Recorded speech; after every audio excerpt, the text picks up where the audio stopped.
I'm with Miranda Ash from WorldBlu, and we're at True London. And Miranda's just run a track on the democratic workplace. Miranda, can you just tell us what a democratic workplace is? Yeah, democratic workplaces are workplaces that are freedom-centred, and they operate on a system of principles that allow freedom to foster in them. So principles such as transparency, accountability, fairness and dignity, choice, reflection and evaluation, and we've developed 10 principles that go across the board. When you have all of those 10 principles in operation, then you can be considered a democratic workplace, and a workplace that not only survives but thrives, where everyone has a voice, where decisions are made collectively, and because of that, these workplaces tend to be a lot more resilient and adaptable to change and highly innovative.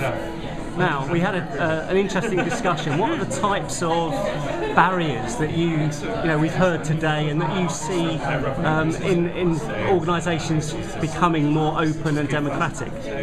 I think we are shifting from that command and control hierarchical model, and the change happens when people realise that the hierarchy needs to fall away in order to become far more resilient.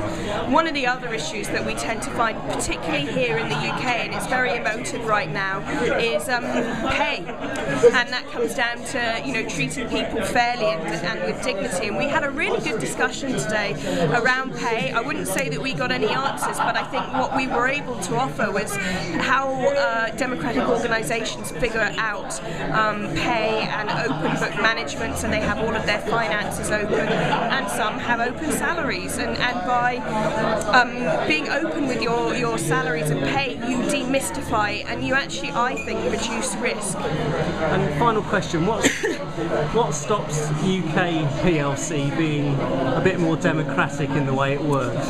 I think that our culture is sceptical quite a lot, and we coupled with the scepticism, there's fear, and change is never going to happen until you get around that fear. And once you get around that mindset and see that mindset of fear fall away, that's when freedom and democracy really start to happen. Miranda, thanks very much. You're welcome, thank you.